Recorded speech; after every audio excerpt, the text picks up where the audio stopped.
illustrator, writer, and today I am reading The Scouting Party, Chapter 10, from the book Collective Minds, the series The White Wizard of Höfjar. If you have not been following along, go look at the playlist and start with the prologue. If you have any questions, comments, please put them in the appropriate section. Thank you so very much. I appreciate you, especially my subscribers. I love you. Remember, like, subscribe, and share with your friends. So, here we go. Scouting Party.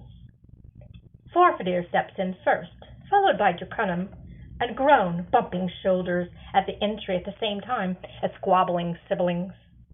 The air is still and damp as the creature in the chair in the center. Draconum and Groan peek at each other, alarmed.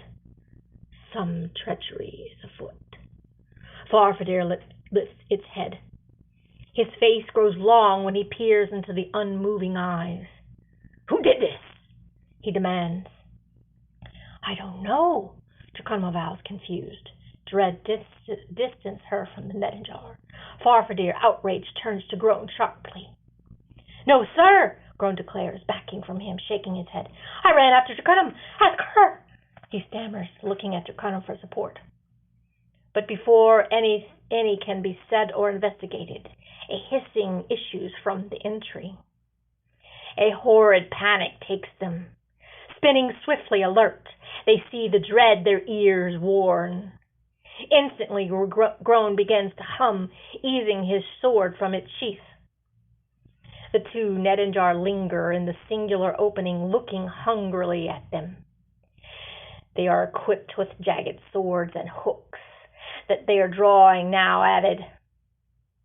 Behind them are two more in the dark with pointed spears. The day sun has no ill effects, as the shade of the overgrowth offers protection. Draconum now realizes the folly of her choice. Broaching questions still stand before them as an ugly weeping sore. Who killed the one in the chair? Or how did he die? They feel caught in a trap. Farfadir backs slightly as the creatures ease in, nearly frothing at the sight of their comrades slumping. The hostility is thick as pudding. The fright is so intense that it's noisome. "A scouting group," Draconum whispers to the other. Her pulse quickens. She attempts to breathe slower and collect her thoughts. It's no gift to panic. Surely the Nedenjars assert themselves as having the upper hand in their inroads. "Friends," Farfadir declares, holding out his arm in a friendly gesture. It is fruitless, falling upon unwanting eyes. The first one screeches a word, "Liar!" It whips its arms up to strike at the seemingly defenseless Farfadir. Its lunge strikes down with immense force. "No," Farfadir objects, lifting his staff faster than one could imagine. His brown robes shift with each step as he blocks blow after blow from the aggressive creature with adept skill. By this time, Groan has grown thick vines housing acute thorns and small blackberries to boot. He leaps in front of Farfadir, swinging and singing to the attackers. With great agility, he is pushing the attackers back. His vines, as if having a mind of their own, reach out, grabbing the angry nightcrawlers. They trip them by binding their appendages. Meanwhile, Draconum chants her malediction, surrounding herself with crackling swirls of ice shards and chilled winds. Her protective cloak makes ambient moans and whistling as they spin around her. It gives a chill to the enclosure, abrupt and feud. The three entering grit their teeth, focusing on her. Their fierce eyes and spears dart towards Draconum within her swirling cloak. With decisive steps, she maneuvers herself around the first strike and makes an opportunist jab to its exposed armpit. It screams horridly. Still spinning around with her left, she grips the back of its head. "Kalamasmas Negras, she mumbles, creating an ice spike that goes through its skull. Her error leaves her back open to the other Nedingars.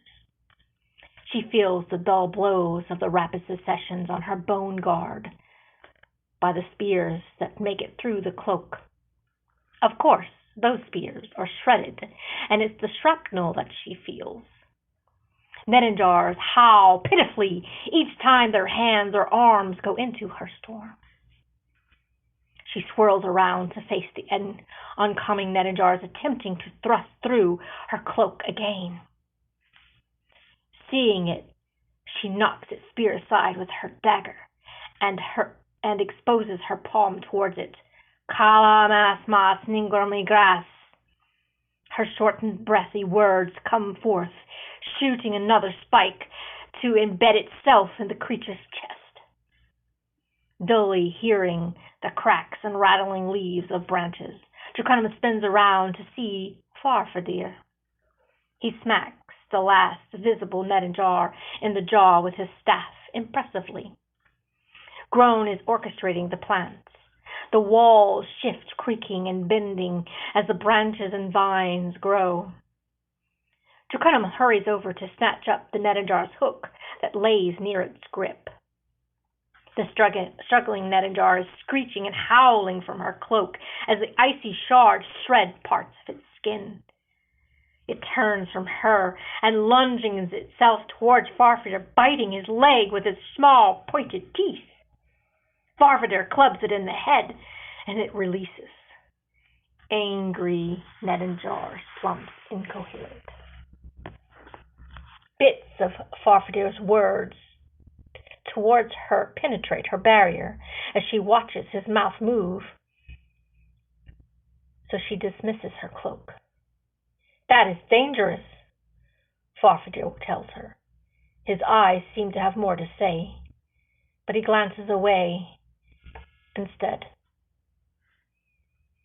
Draconum would love to hear him say, "Your father would be proud of you," but alas, no. She carries on, shifting through the carnage, checking for pulses. Disappointment settles upon her soul. Farfadir taps her. "Come, we must leave this place before more arrive." "Groan," Draconum says, seeing Groan examining the one in the chair while humming. "He will come along when he is finished concealing these deeds. He is a faster runner," Farfadir assures her. "We are still on for dinner as far as I know." Draconum can hear Groan laugh from behind them. Darling, I am so glad that you enjoyed Chapter 10, The Scouting Party. And remember, the books are available on the Barnes & Noble, Ingram, and Amazon, ebook or paperback, whatever your preference is. Thank you. I appreciate your questions, comments in the comment section. And you have such a lovely day. Like, subscribe, share with your friends. Thank you so very much. And until next time.